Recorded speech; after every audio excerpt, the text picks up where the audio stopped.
Hebrews 6, verse 9 to 12. So I'm reading in ESV. Kung nandun na po kayo, sabayan nyo na lang ako.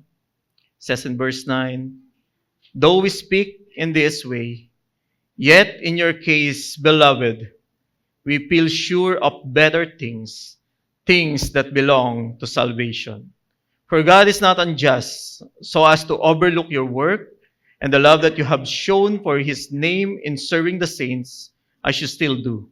And we desire each one of you to show the same earnestness, to have the full assurance of hope until the end, so that you may not be sluggish, but imitators of those who through faith and patience inherit the promises.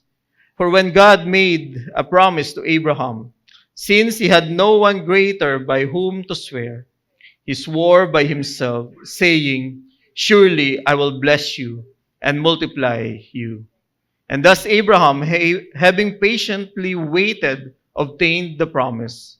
For people swear by something greater than themselves, and in all their dispute, an oath is final for confirmation.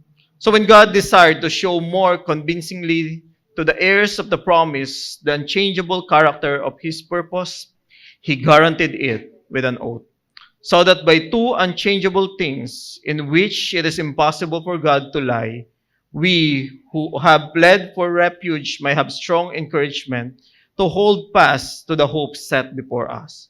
We have this as a sure and steadfast anchor of the soul, a hope that enter into the inner place behind the curtain, where Jesus has gone as a forerunner on our behalf, having become a high priest forever, after the order of Melchizedek. This is the word of the Lord. You may now be seated.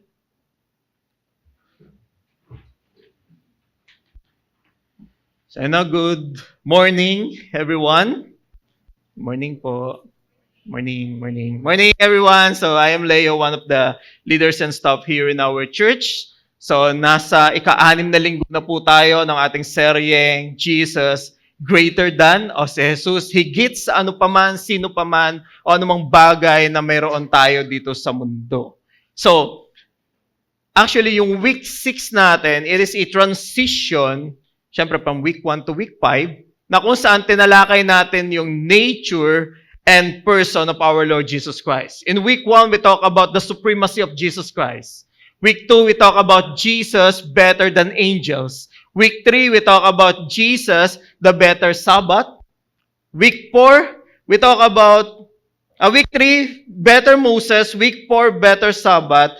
And last week, we talk about Jesus, the better high priest. Actually, great high priest, yung sinabi ng author of Hebrews. So, from a person and nature of Jesus Christ, we will switch now to the work and the grace of our Lord Jesus Christ. Na kung saan yung grace niya na ibinibigay sa atin is better than everything or anything na pwede nating makuha here in this life.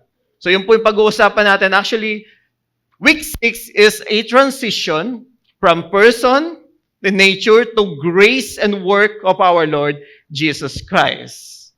So yun po yung ano. Kaya nga ang title natin ngayon, we got it from Hebrews 6 verse 9, Better Things. So ano yung better things na yon? Yun yung pag-uusapan natin in week 7, 8, 9, 10, and 11. Kaya pakisabi sa katabi mo, huwag kang mawawala. Di ba? Pakisabi sa kabila, huwag ka rin matutulog para mapakinggan natin maigi. Walang ganun sa Carmona. Hindi antokin yung mga taga-Carmona. No? So, yeah, we will talk about better things. But last week, we talked about Jesus, the great high priest. And after the exhortation of Jesus as the great high priest, nag-switch yung author, nag-switch ng gear yung author from exhortation to warning. And then dito na, dinugtungan niya in Hebrews 6 verse 9. So, balikan muna natin for us to understand the foundation or the context of the Hebrews people. So, before natin balikan yung warning, bigay ko lang ulit yung context that the author, who is unknown, the author of Hebrews, marami nagsasabi, he is Paul, Apollos, Barnabas, and even Mark and Luke. Pero it is unknown, hindi na importante. Bakit hindi ni-reveal ng Holy Spirit yung name ng Hebrews author? Because he wants us to focus on the exhortation and the doctrine ng Hebrews, ng author of Hebrews. So, his audience, sabi natin, isa sa mga audience ng Hebrews is those people na na-convert sa Christianity, but because of persecution, may tendency silang bumalik into Judaism. Kaya pag tinignan natin yung Book of Hebrews, puro puro Judaistic ritual. Nandyan yung temple, nandyan yung sacrifice, the high priest, even Moses. Those are the Judaistic style or Judaistic symbol and ritual. And then the other audience of Hebrews is pertaining to the church. Merong mga tao inside the church na intellectually naintindihan nila yung gospel, yung good news. So naintindihan nila intellectually, naunawaan nila. Sabi ko nga last week, no, yung gospel, ibinabasa kanila not by bits or pieces, but as a whole. So, naintindihan nila yung gospel, pero intellectually, nasa utak lang. Hindi nila inaccept or hindi nila nilagay yung faith nila into that gospel or truth na meron.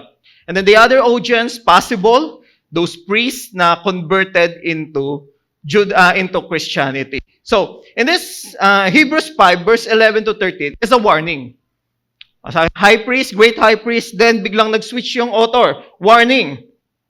About this, we have much to say. And it is hard to explain since you have become dull of hearing. So, hard to teach, become dull of hearing. Ibig sabihin ng dull dito of hearing, in Greek word, or the translation in Greek word, means is low or sluggish. Tamad. Yan, in Tagalog, di ba? Dull of hearing. Yung meron tayong colloquial na word na sasabi natin, nagtengang kawali. Yun yung dito. Na marami pa sana kaming gustong i-explain sa inyo, pero mukha lang kayong nakikinig.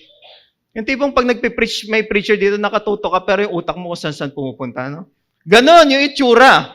Huwag mo tingnan yung katabi mo, dito kayo tumingin. Ganon yung itsura nung nakikinig na to. Dull of hearing. For though by this time, you ought to be teacher.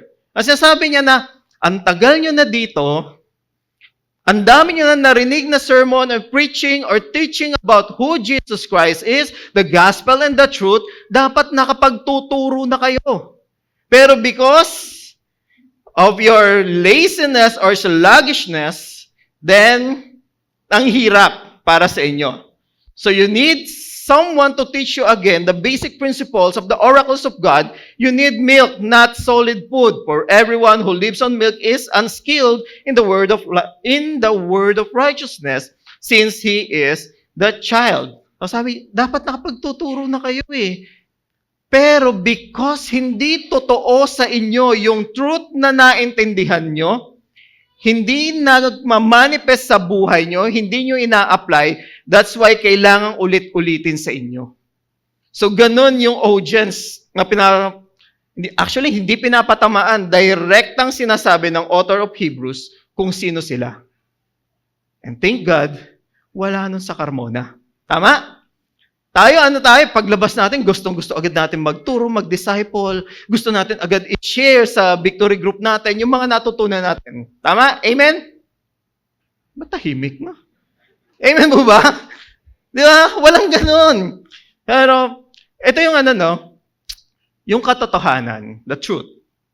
Hindi yan magiging totoo sa'yo kung nananatili lang yan sa utak mo at hindi nakikita sa buhay mo. So, paano mo masasabing totoo kung ikaw mismo ayaw mong gawin? Paano mo masasabing totoo na, okay, pinanghahawakan mo ngayon, then pag may dumating na challenges or persecution, kayang-kaya mong iwan at bitawan? That is not the truth for you. But the author of Hebrews says, sinabi na namin lahat. Pero ang hirap ipaliwanag sa inyo, kasi nga, because you have become dull of hearing. Wala nun sa Carmona. And Hebrews 4:14, sabi ng author, last week, di ba? Let us hold fast of our confession. Kaya lagi niyang ina-advise, let us hold fast of our confession. Panghawakan mo kung ano yung confession mo. Na hindi lang yan nagmula sa nguso, kundi tumamo sa puso at nakita sa buhay mo. Hold fast of that confession. Kaya yung advice. And then, 4 na beses niyang inulit. In chapter 4, 3 and 4. Today, if you hear His word, do not harden your heart.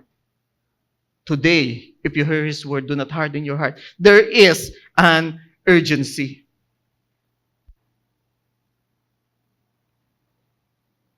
Yan, ayaw nang sumabay ng ano ko.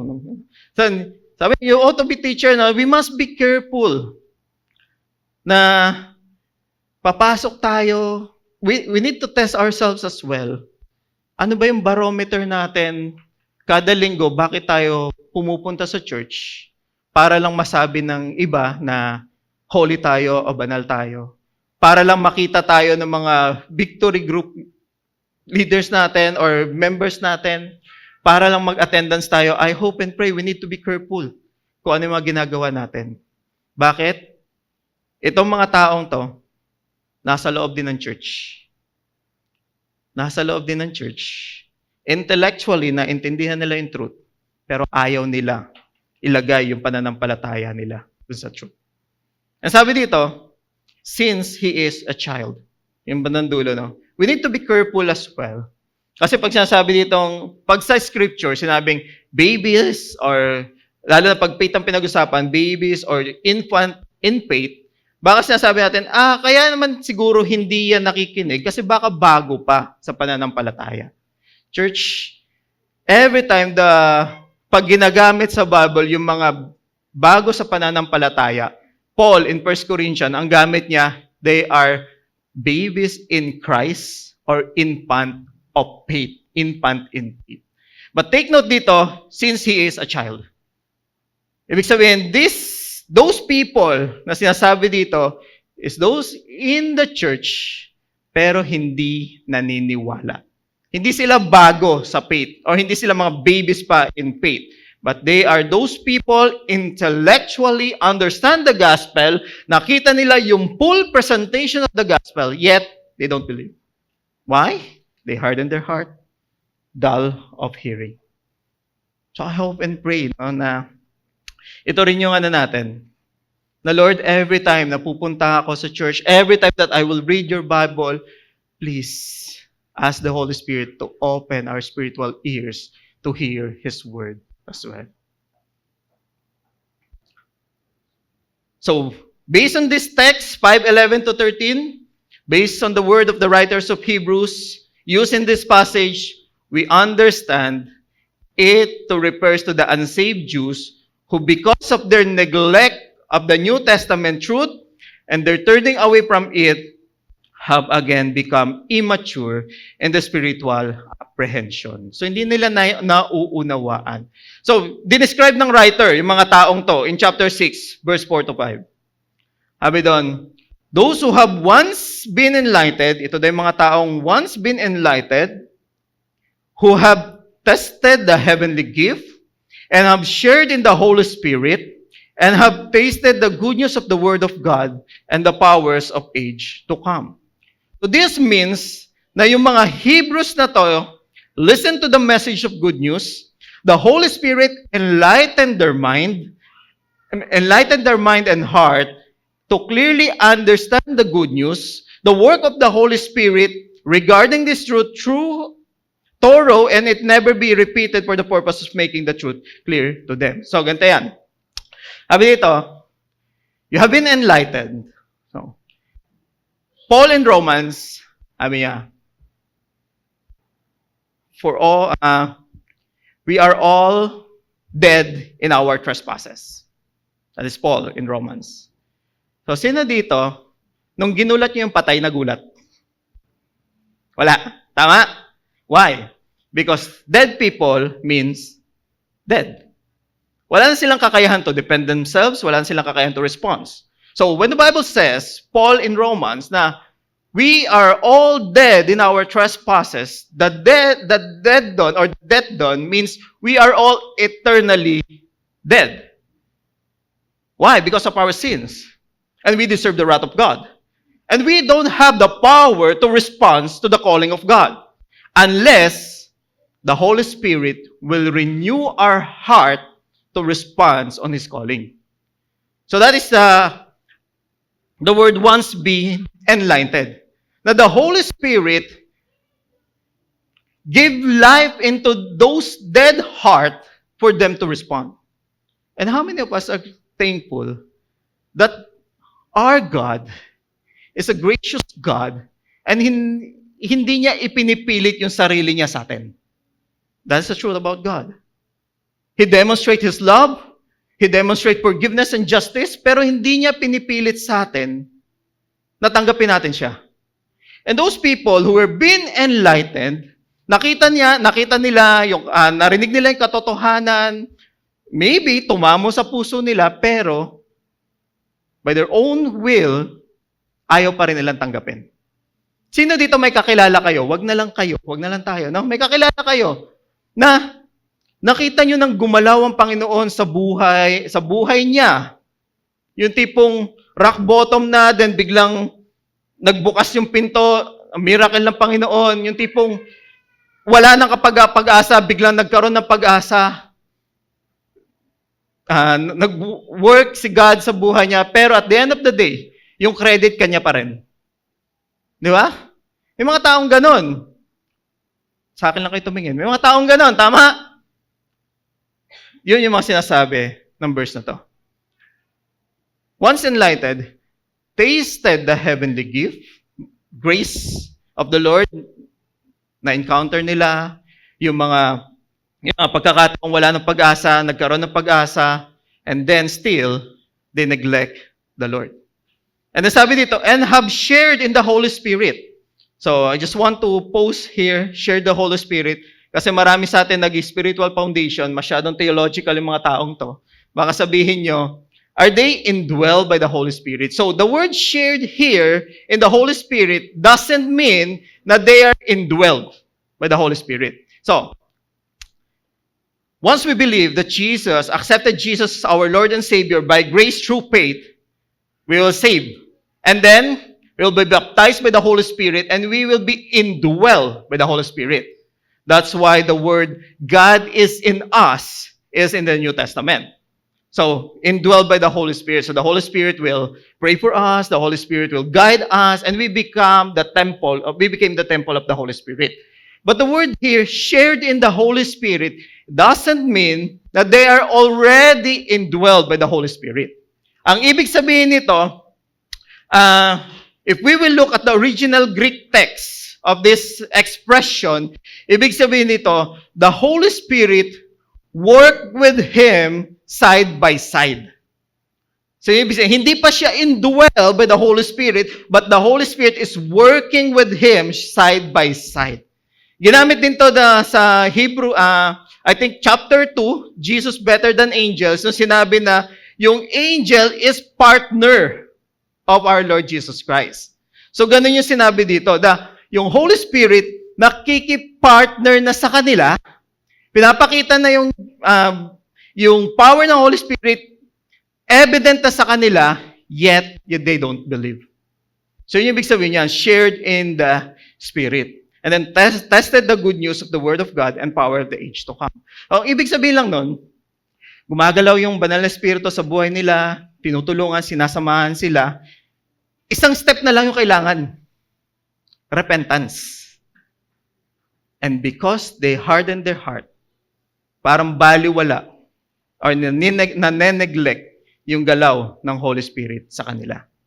So the Holy Spirit lead the unsaved person to participate willingly, cooperatively with Him in His free work of salvation, bringing them to act of repentance and moving them one step closer to the act of faith. So example para may picture tayo ng konti. Naalala niyo yung kwento ng 12 spies, the Spice Boys, na pinadala ni Moses. Tama? To spice. Siyempre, spice nga. No? To spice the Canaan, the promised land. So nakita nila yung ganda ng Canaan. They describe it as land of flowing with milk and honey. Then, di-describe doon kung gaano kalalaki yung fruits na meron. Di ba? Yung ubas. Sabi nga, isang ubas lang, pwedeng isang linggo. No? Pag inubos mo, lasing ka. Di ba? Ganon yung ubas. Ganon kalaki. Pero ano nangyari? Nung pagbalik nila, ito, na-experience nila yung power ni Lord, 10 plague sa Egypt. Itinawid sila ni Lord sa Red Sea, hinati yung Red Sea. And then, in the wilderness, nag-provide si Lord ng tubig through the rock. Pero ano nangyari? Nung nakita nila yung promised land, pagbalik nila, nakita nila yung laki ng enemy than the power of God. So the 10 spies, sabi nila, para lang tayong mga tipaklong sa harapan ng mga taong yun. Hindi natin kaya. But Joshua and Caleb moved by faith in God. So ganun yung mga taong to. Nakita nila yung goodness ni Lord, nakita nila miracles upon miracles, and then they don't believe. So they tasted the goodness and power. These Hebrews witness attesting miracles that prove the good news was from God. The Holy Spirit has led them to repentance, yet they chose to return to sacrificial system of Judaism. And ito yung warning. Medyo pinutol ko yung verse na yan. Ito yung warning. Sabi doon, for it is impossible to restore them again to repentance. Pinakita na ng banal na spirito, lahat-lahat. Katotohanan, inilatag ng buong buo. But yet, they don't repent. It is impossible to restore them again to repentance. They had been led into repentance. Now they should fall away from their profession of faith in Messiah and back sacrifices. It would be impossible to renew them to repentance. Ang sabi ko, hindi ipipilit ng Diyos yung pagmamahal niya. Di ba? Yung pagmamahal, hindi yan pinipilit. Sino dito nagsabi na, uy, mahalin mo naman ako? Hindi, di ba? Hindi yan pinipilit. Kusayang ibinibigay. Pero, ganun din naman sa recipient. Kusang ibinibigay, nasa sayo kung tatanggapin mo. God demonstrated His love to us 2,000 years ago. But still, maraming tao, hindi pa rin nananampalataya sa ating Panginoong Hesus. Hindi bago. But this time, this is inside the church. Tingnan mo yung katabi mo. Hindi yan yun. Tama? Hindi yan yun. They hardened their hearts to the point of being unmoved by the ministry of the Holy Spirit, leaving themselves irrevocably lost. So yun yung yun yung audience, yun yung warning na binigay ng author of Hebrews. Now you understand the supremacy of Jesus. Jesus is better than angel. Jesus is better Moses, better Sabbath, the high priest, and yet you don't believe in Him. Sabi niya, it is impossible to restore them again to repentance. And then the author of Hebrews switched his gear. How? Hebrews 6 verse 9. Though we speak in this way, di ba? Kung ikaw, sinabi ng author of Hebrews sa'yo yung naunang verse, di ba? Parang ang harsh naman ito, di ba? Kaya medyo humingi siya ng pasensya dyan. Sabi niya, though we speak in this way, but I believe, kaya sinulat yun ng author of Hebrews. Hindi ko pa siya nakausap, pero tanungin ko na lang siya pag nasa heaven na. I believe, to give warning to the believers as well. Na, bakit, believers ka na, dapat ito na yung ginagawa mo. Dapat, andito ka na, dapat, you are part of the church, you're doing things for God through the church, you're part of the community. So, ganun, nire-remind niya. Although, that is rebuke to the unbelievers, this is a reminder to the believers as well, na dapat ito tayo. So, and then sabi niya dito, though we speak in this way, yet, in your case, beloved, pag yung sa English, pag merong prefix na be, Di ba? Parang nagiging masyadong religious ng pagtawag ka, beloved. Di ba? Parang, wow, napaka-ano ka. No? Pero if we will look at the context or the Greek word here, ang ibig sabihin lang nito, you are loved. Yan, you are loved. Pero, the root word of the beloved, galing siya sa Greek word na agape or agapao, which means you are divinely loved. Yung sasabi dito, mahal ka ng Diyos, o minamahal ng Diyos. Di kumukupas. Yun yung mga ano dyan, beloved.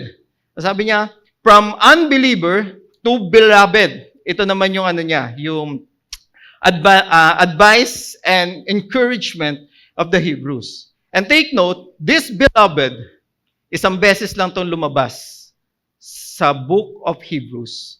Dito lang sa 6 verse 9. So nakita niya yung switch ng to unbelievers papunta ng, actually pwede niya naman sabing believers eh. Pero sinabi niya, those who are loved by God. Tingnan mo yung katabi mo, mahal yan ng Panginoon. Ayaw nyo? Sige, ako na lang. Kung ayaw nyo, okay lang naman. Di ba? It's ministering to the saints.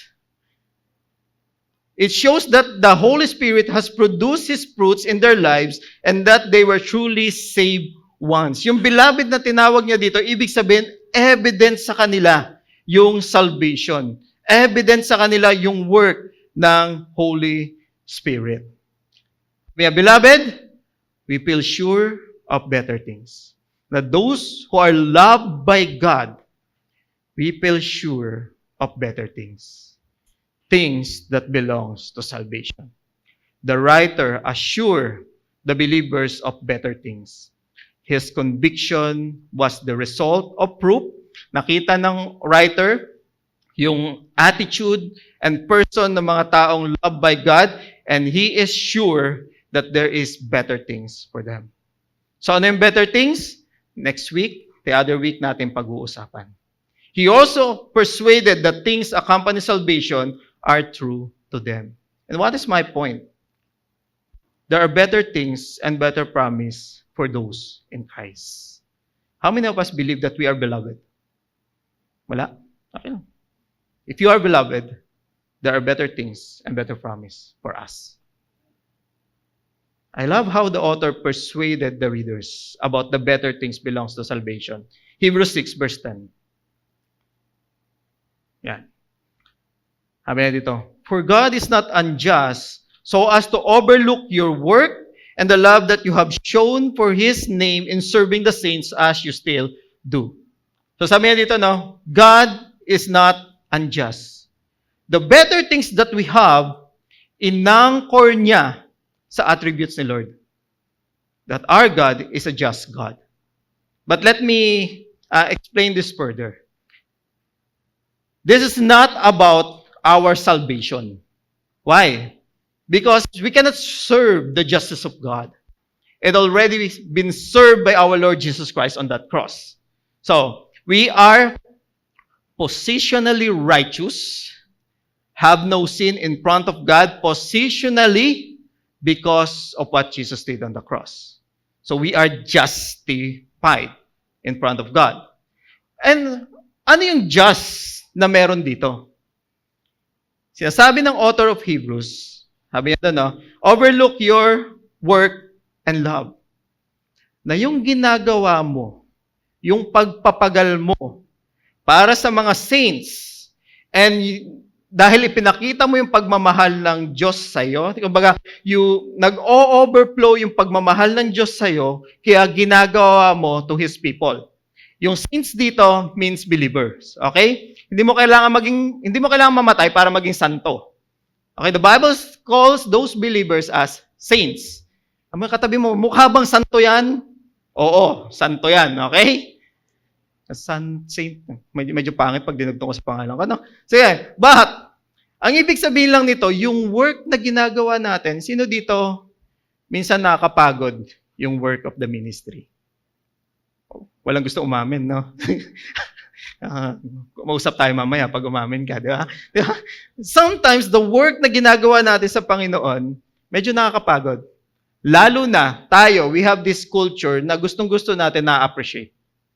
Tama? O, hindi na lang sa work in the ministry. Di ba pag yung ginawa mo hindi na-appreciate, anong sinasabi mo? Wag na lang kaya. Hindi na yan mauulit. May mga ganun tayong may mga ganun tayong pagkakataon sa buhay natin. Tama? Or ako lang? Oo, yun. Thank you, brother. No? Di ba, sabi ng author of Hebrews dito, na yung ginagawa mo out of your, you show your love, yung mga works mo because of your love to God, hindi yan lumalampas sa Panginoon. Na hindi man yan nakikita ng mga taong nasa paligid mo, yung pagpapagal mo para sa Diyos, hindi yan lumalampas sa Kanya.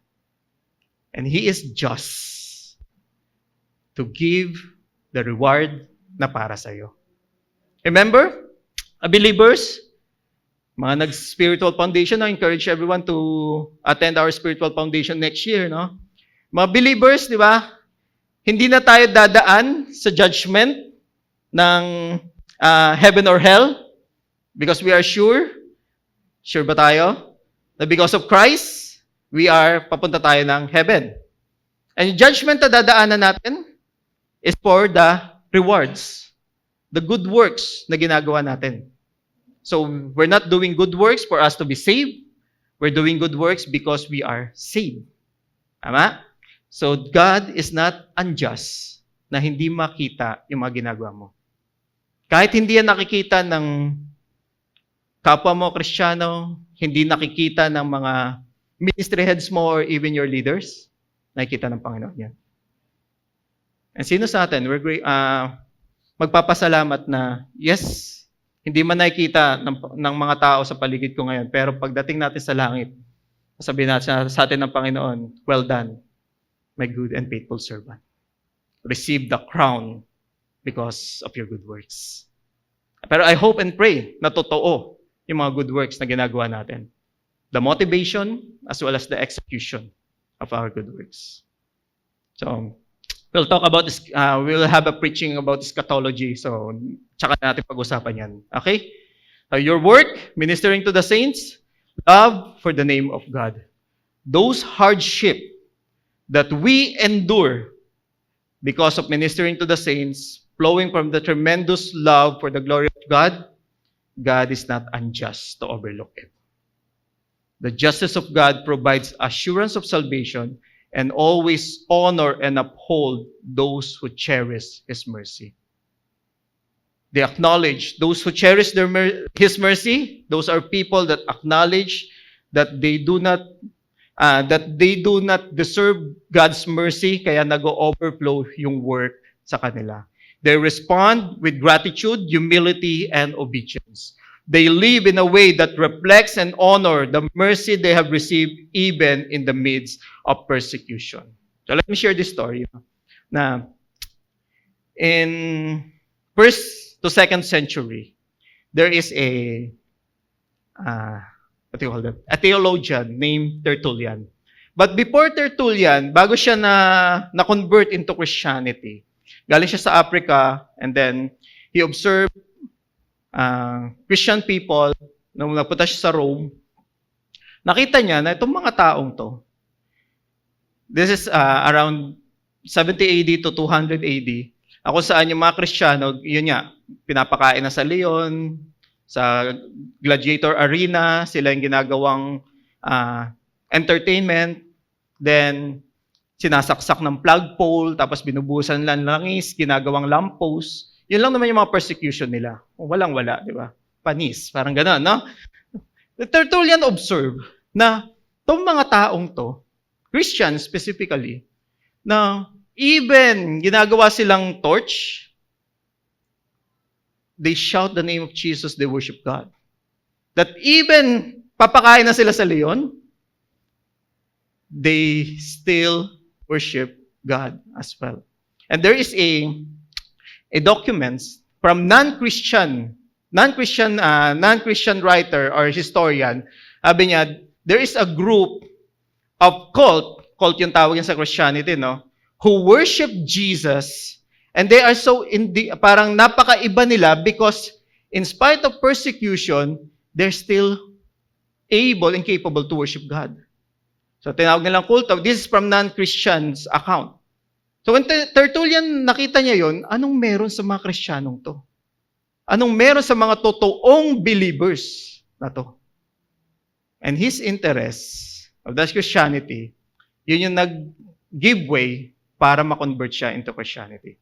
And Tertullian is one of the best, or maybe not the best theologian in his time during 1st and 2nd century. He became also an apologetics who defend the faith of Christianity. So imagine, hindi pa church, ino-observe tayo ng tao in our environment. Gaano katotoo yung katotohanan na pinangahawakan natin? Minsan hindi natin kailangan magsalita or madalas. Yung testimony na ibabahagi natin sa tao, not the words na alam natin, but mostly yung buhay natin na nakikita nila. I hope and pray that every time natitingnan tayo ng tao, makikita nila yung katotohanan ng salvation na meron tayo. Yung katotohanan na we have better things ngayon and in eternity. Kaya nga inuna yung person ni Jesus Christ ng author of Hebrews. For us, na merong anchor na hindi matitinag. That's why we have a better Sabbath as well. Na meron tayong kapahingahan kahit man sa gitna ng mga bagay na walang kasiguraduhan. Kristiyano lang yung kaya magpahinga sa gitna ng kaguluhan. Kaya tayo yung totoong rest and peace. Okay?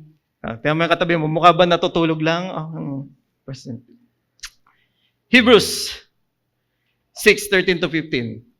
For when God made the promise, so now, and explain niya that we have a better things regarding our salvation. And then, he cite the example of Abraham to illustrate the true faith and patience, we will inherit that promise. Sabi niya, for when God made a promise to Abraham, since he had no one greater by whom to swear, he swore by himself, saying, surely I will bless you and multiply you. And thus Abraham, having patiently waited, obtained the promise.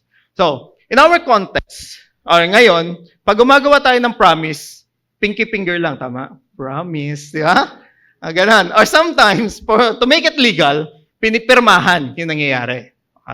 Pero during their time, in an ancient Near East context, ang promise is secured by an oath, na yung oath na yon ginagawa mo sa harapan ng tao with the higher authority. So, ganun yung promise. And since God, wala nang mas higher authority kay Lord. Tama? Kung may kakilala kayo, sabihin niyo sa akin, di ba? Wala na. That's why the author of Hebrews says, God made a promise to Abraham, since he had no one greater by whom to swear, he swore by himself.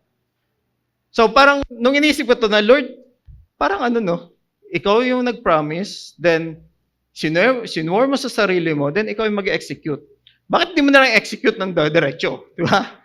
But God is giving us a picture here na because He is immutable or unchanging, hindi siya sa tao nagbigay ng oath. Bakit? Because of our sinful nature, because of our sin, kahit anong gawin natin, hindi natin ma-accomplish yung promise. This is a picture na sinasabi ng Panginoon na kung ano yung sinabi ko, ipinangako ko, in spite of the circumstances or anuman yung mangyayari at mangyayari. That is the assurance. Kaya nung sinabi ng Panginoon, sinabi ng author of Hebrews na we have better things regarding our salvation, meron. Because that is God who promised to us those better things. When the writer illustrates the security of the divine promise by using the analogy of human practice. For people swear by something greater than themselves, and in all dispute, an oath is final for confirmation. Na God is giving us an assurance. Bakit? Because first and foremost, He desired it. Ano ibig sabihin ng desire dito? The desire here means arise from a deep emotions. Na nung nakikita ng Panginoon yung humanity, the infirmities of human, yung hindi mapanatag yung puso niya na tong mga taong nilikha niya is papunta into damnation. That's why He desired to show more convincingly to the heirs of promise. And then, sinabi ulit ng author of Hebrews, yung attribute ni God, unchangeable character, that He is immutable. Na yung God, this is also a reminder to the Hebrew people during this time, na yung God na nag-promise kay Abraham is the same God na nagpa-promise sa kanila ngayon, at yung same God na magpa-promise na hinaharap, at yung God na yon is able to fulfill that promise because He is all-powerful and He desired it. So that is the God that we serve. So in verse 14, since no one greater by whom to swear, He swore by Himself. Yun yung sinasabi sa verse 14. So what is my point? God placed Himself between Himself and the inheritor of the promise. Imagine, si God yung nag-testify, si God yung nag-give ng oath between Himself and then tayo yung nakinabang para sa atin yung pangako. And then the question is, bakit may mga tao pa rin, wala sa Carmona, na ayaw maniwala sa Panginoon? So hindi natin alam yung sagot, pero isa lang yung alam natin, na tinawag tayo ng Panginoon para magbahagi sa kanila. Amen? That is our job. That is our work. Sabi ni Franz Delitzsch, so hindi ko alam kung paano bigkasin yung pangalan, apelido niya, kahit nang bahala. Sabi dito, God descended, it means galing siya sa taas, as it were, from His own absolute exaltation, in order to speak, to look up to Himself after the manner of men, and to take Himself to witness. And so by gracious condensation, confirm for the sake of the inheritors. God confirmed His promise with an oath, even though His word is already perfect. Pag sinabi lang ng Panginoon, enough na. Pero anong ginawa niya? He gave an oath. Kumbaga, in-establish siya na, pinounded niya pa, and then i-execute niya pa. Because God's promise is unchanging and guaranteed by His own oath, we can face the future with steadfast faith, knowing that His word will never fail. Ito naman yung implication of understanding that God established His promise with an oath. Na tayo, kaya nating harapin kung ano man yung pagsubok dahil alam natin hindi mababali yung pangako ng Diyos. And if God says we have a better promise, a better things pertaining our salvation, we have. I hope alam lang natin yun. That's why we're going to tackle it in the next weeks. In Hebrews 6:17, sabi dito sa dulo, no, we who have fled from refuge may have strong encouragement to hold fast to the hope set before us. Those who fled for refuge, ito yung mga taong sinners na walang matatakbuhan. How many of us believe na without God, wala tayong pwedeng takbuhan na sure and stable refuge?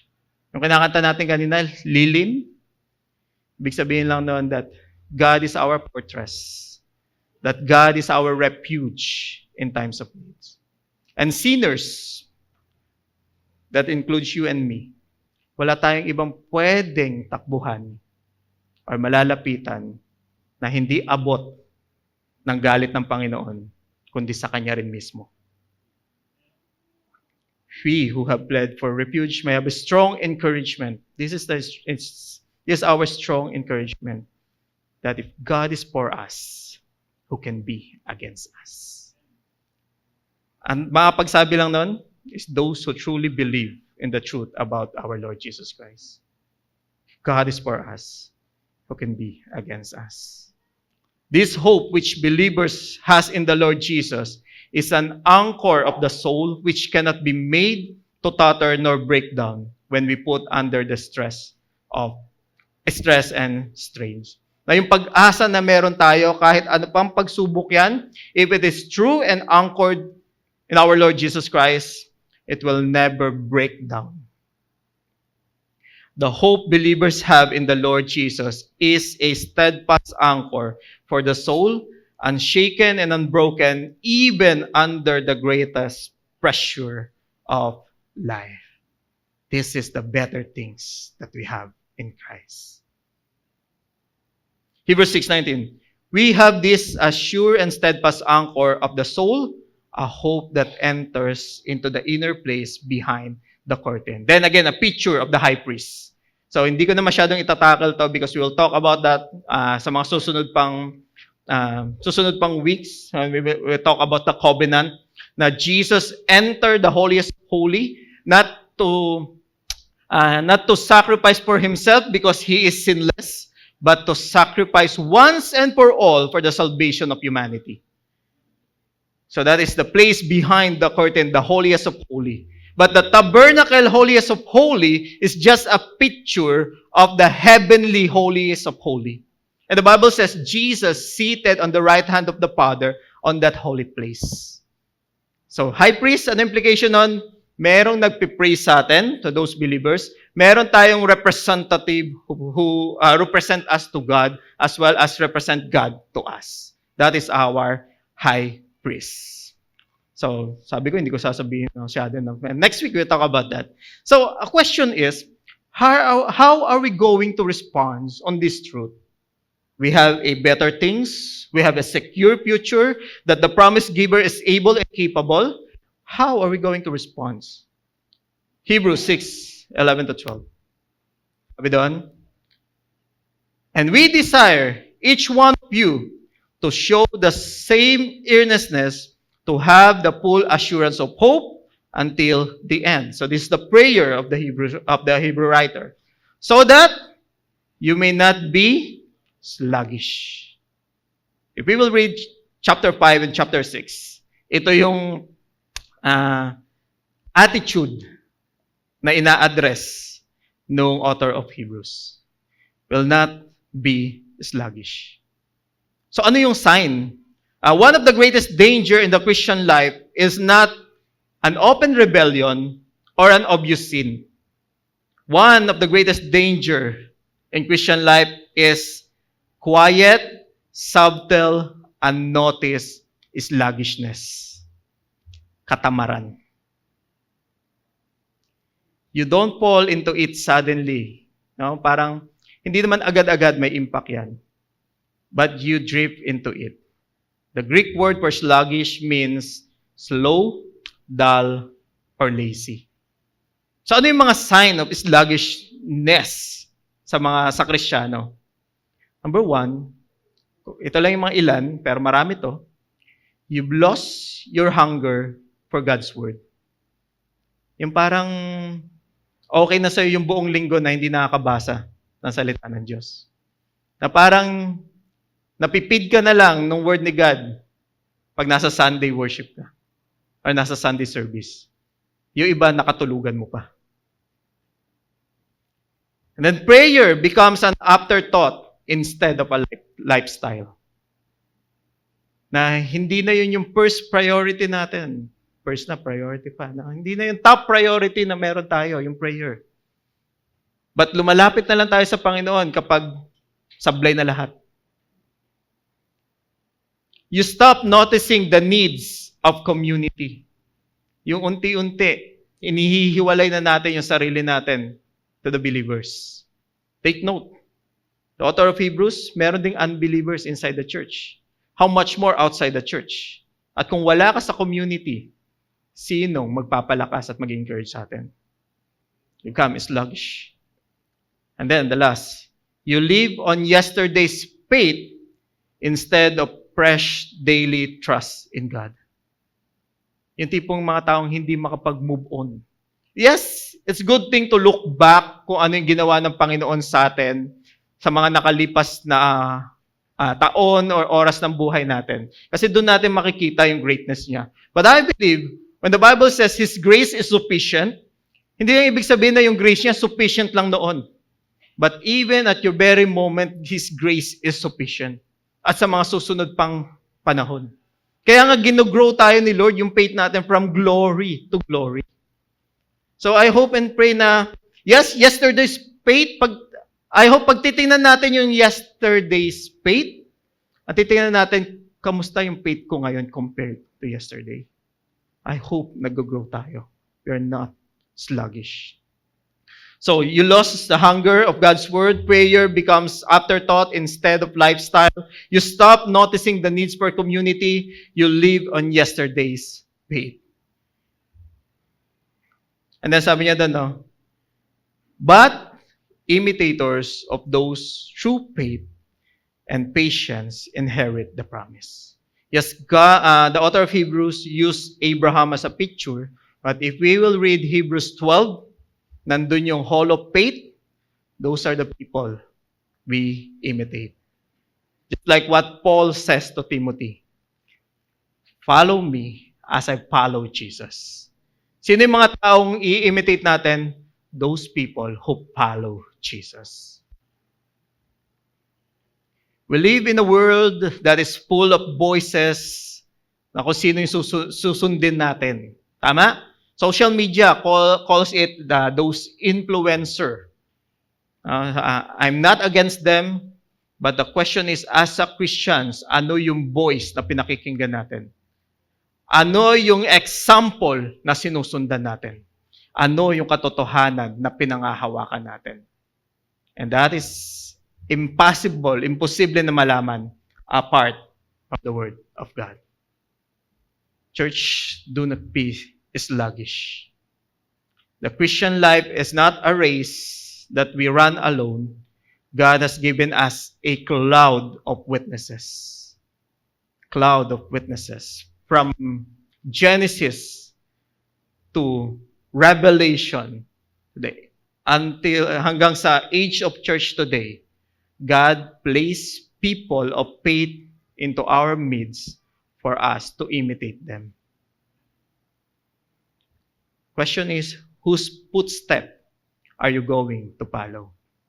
Sino? Kaninong yapak yung sinusundan natin?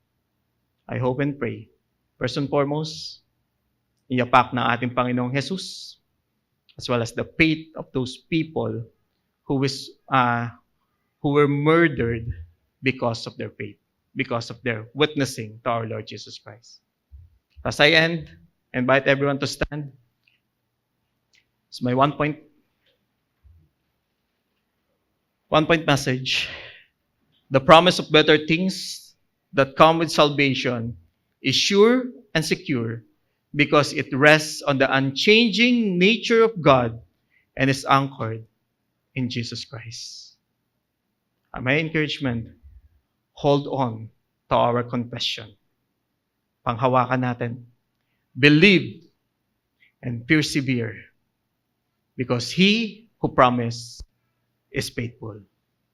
Shall we pray? Father, we thank you once again, God, for reminding us of the better things that we have in you.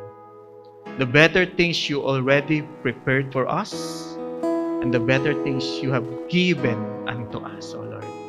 We believe, Lord, that eternity doesn't start on the future, it starts now.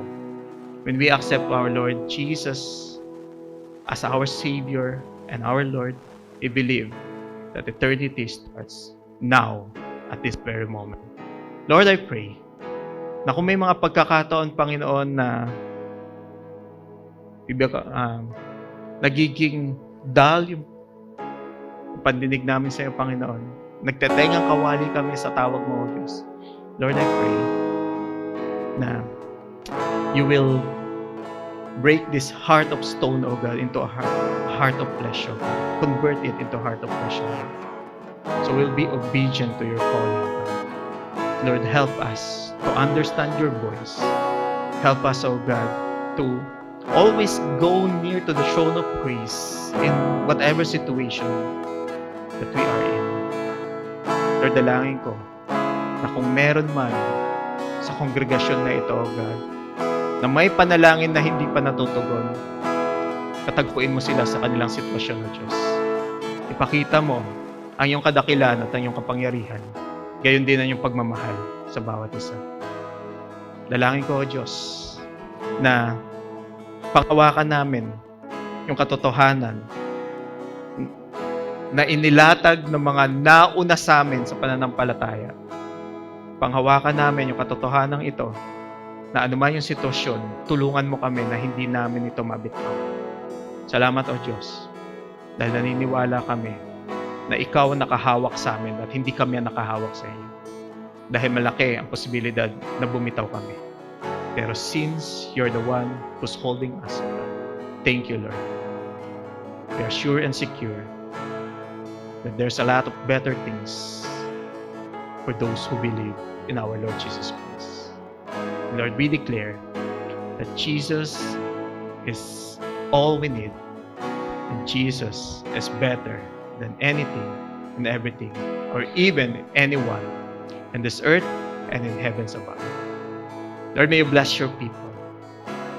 Continue to move into each and every one of us. Naniniwala ako, Panginoon, na gumagawa ka ng sariling testimony sa bawat taong narito. And I pray, Lord, that you will strengthen the faith of your sons and daughters, O God. Lord, I pray that you continuously bless them. Bless us always, O God.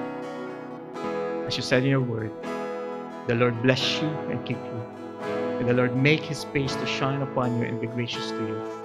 The Lord lift up his countenance upon you and give you peace. Church, send you off in the name of the Father, of the Son, and the Holy Spirit. Go, declare the gospel, and make disciples. Thank you, and God bless everyone.